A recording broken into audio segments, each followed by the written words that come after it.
ingatan kalian. Siapa yang masih ingat pengertian zakat? Saya, Bu. Iya, Aurel, apa nak? Itu membersihkan. Iya, benar atau tidak? Benar. Itu artinya membersihkan. Nah, membersihkan apa? Membersihkan harta. Nah, kemudian itu zakat dibagi menjadi berapa ya? Iya, ada dua. Boleh disebutkan? Zakat fitrah dan zakat mal. Iya, zakat fitrah dan zakat mal. Jadi zakat itu ada dua. Yang pertama zakat fitrah, yang kedua zakat mal. Kemudian ibu mau tanya lagi, siapa yang tahu siapa yang berhak menerima zakat? Ya, apa nak? Fakir miskin. Ada lagi?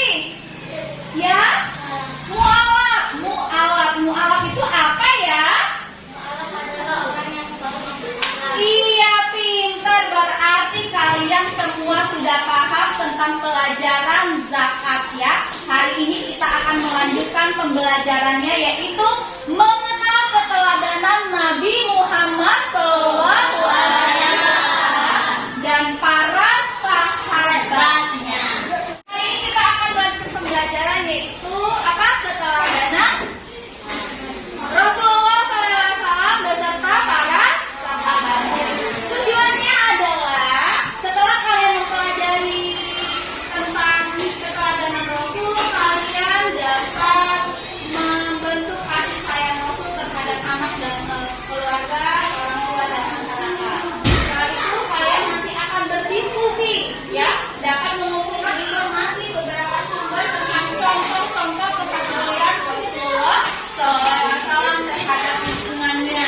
Kemudian yang ketiga, setelah kalian berdiskusi, kalian dapat mengumumkan pendapat temannya yang dengar mengenai kasus kelompok dengan Nabi SAW.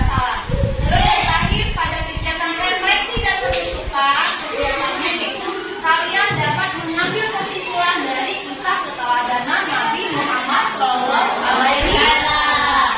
Nah, anak-anak, sekarang kalian dapat perhatikan gambar berikut ini. Ada beberapa gambar, ya, 1, 2, 3, 4. Siapa yang dapat menjelaskan ini gambar apa? Ayo, tunjukkanlah. Apa, Aurel? Nah, iya. Terus gambar yang kedua. Siapa yang tunjukkanlah? Untuk memperdalam lagi materi kita hari ini, kita saksikan video berikut.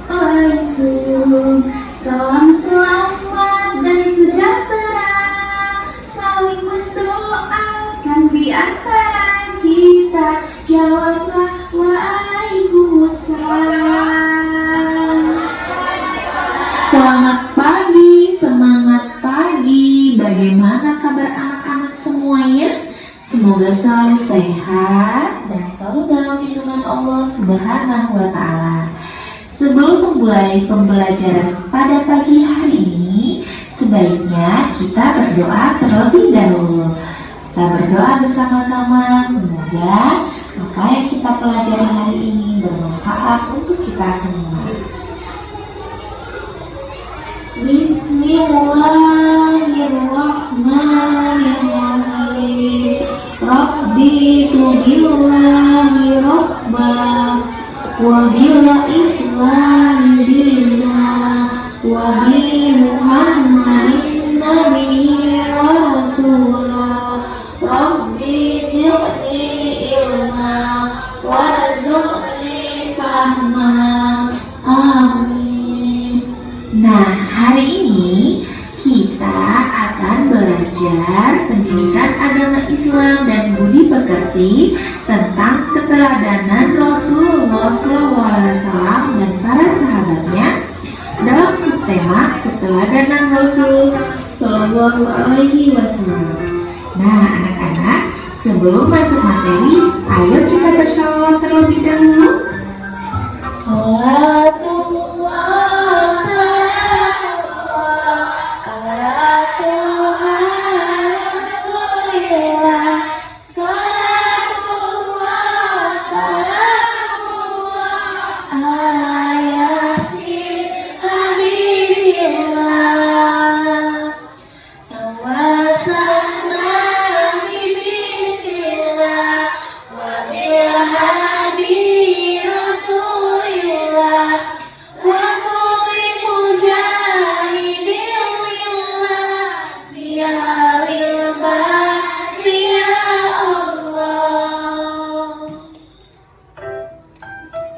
Kalian tentu sudah mempelajari kisah 25 nabi, bukan? Nah, Nabi Muhammad SAW pasti disebut sebagai nabi ke-25 atau nabi terakhir. Nabi Muhammad SAW sejak kecil sudah menjadi yatim piatu. Oleh sebab itu, beliau sangat mencintai anak yatim dan menganjurkan umatnya untuk merawat dan mendidik serta mencintai anak yatim. Di samping itu, Nabi Muhammad SAW terkenal sangat jujur. Sikap jujur tersebut sudah diperlihatkan sebelum beliau diangkat menjadi Rasul. Pada usia remaja, beliau diminta bantuan oleh pamannya untuk membawa barang dagangan Siti Khadijah binti Khuwailid yang kaya dan dihormati di kota. Pada akhirnya mereka bersepakat menunjuk Nabi Muhammad SAW sebagai orang yang tepat untuk melakukan hal tersebut. Ya, Rasul kemudian membentangkan kain putih, ya, kemudian meletakkan oleh Rasul itu Hajar Aswad di tengah-tengahnya.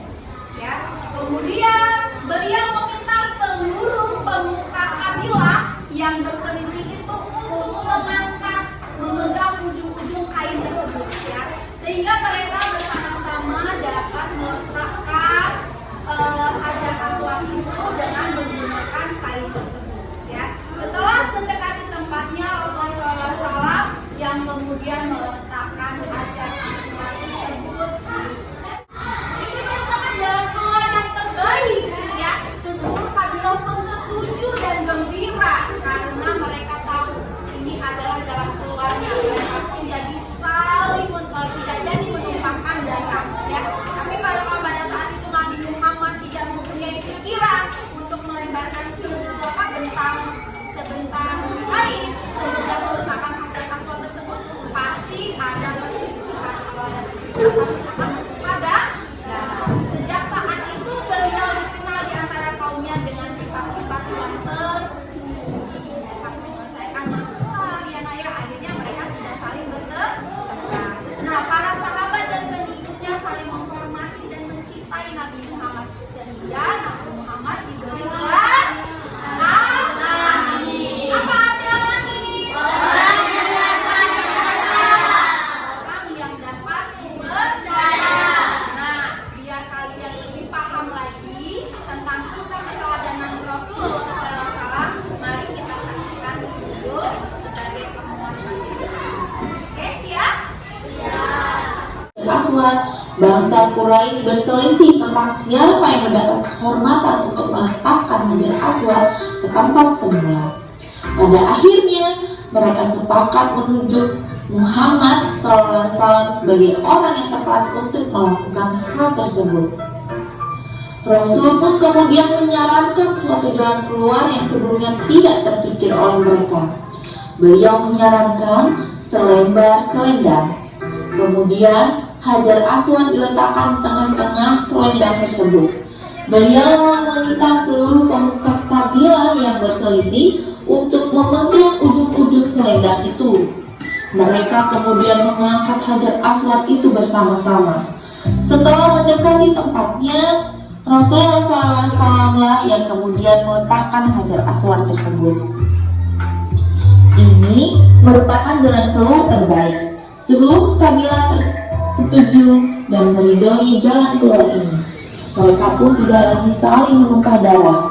Sejak saat itu, beliau dikenal di antara kaum dengan sifat-sifat yang terpuji. Para sahabat dan pengikutnya sangat menghormati dan mencintai beliau, sehingga beliau diberi gelar Al-Amin, artinya orang yang dapat dipercaya. Mari kita teladani sifat jujur Nabi Muhammad SAW dalam kehidupan sehari-hari. Misalnya, jika kalian diminta oleh ayah, bunda untuk membeli sabun mandi di warung, ada sisa uang pembelian, uang itu harus dikembalikan ke orang tua ya. Percayalah, anak yang jujur pasti disayangi teman-teman, guru. Selain memiliki sifat jujur dalam berdagang dan bergaul, Rasul pun sayang terhadap keluarga dan orang-orang di sekitarnya. Pada zaman jahiliyah, Penduduk Mekah tidak menghargai anak-anak perempuan. Namun, Nabi Muhammad justru menggendong putrinya Fatimah yang masih balita sambil tawaf mengelilingi Ka'bah. Begitu pula setelah Fatimah dewasa dan dikaruniai anak, Rasul pun menyayangi cucunya yang bernama Hasan dan Hussein, sebagaimana dikisahkan dalam hadis beliau yang artinya sebagai berikut. Nabi Muhammad SAW mencium cucu-cucunya Hasan bin Ali. Sedangkan di dekat beliau ada Aqra bin Habis. Aqra berkata, "Aku mempunyai 10 anak, tetapi aku tidak pernah mencium seorang pun di antara mereka." Mendengar hal tersebut, Rasulullah SAW memandang Aqra lalu bersabda, "Barang siapa tidak mau berbelas kasih, maka ia tidak akan mendapatkan belas kasih." Dan di musim hujan, daerah tersebut menjadi banjir. Kita harus peduli terhadap lingkungan sekitar untuk kebaikan diri dan orang lain. Kita harus selalu berperilaku sesuai anjuran Allah Subhanahu wa Ta'ala. Insya Allah, setelah kita mempelajari, kita bisa berperilaku jujur, peduli, dan bertanggung jawab terhadap diri kita, keluarga kita, teman-teman kita, dan lingkungan hidup kita semuanya. Anak-anak, demikianlah tadi pembelajaran kita hari ini. Semoga dapat bermanfaat untuk kita semua. Ibu akhiri, wassalamualaikum warahmatullahi wabarakatuh.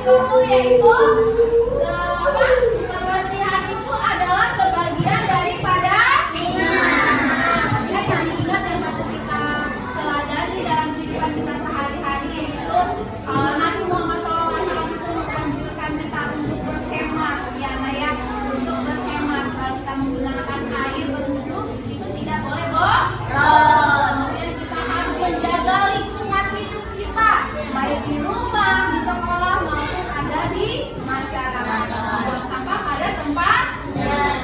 Oke, sekarang Ibu akan membagi kalian menjadi beberapa kelompok.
Lihatin.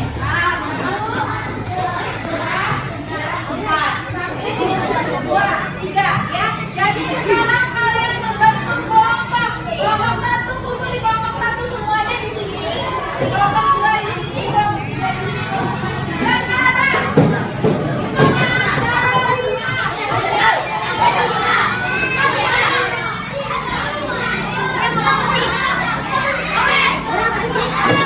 nah, sekarang Ibu akan membagikan ke kalian. Ini adalah kartu pertanyaan. Tugas kalian adalah mencocokkan dengan teman kalian pertanyaan dengan mencari jawabannya. Ini adalah jawaban, ini adalah soal. Jadi kalian samakan persepsinya, kemudian nanti kalian buat rangkuman. Setelah itu, setelah selesai nanti kalian boleh maju ke depan untuk mempresentasikan hasil dari diskusi kelompok kalian. Paham? Masing-masing Ibu kasih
Thank you.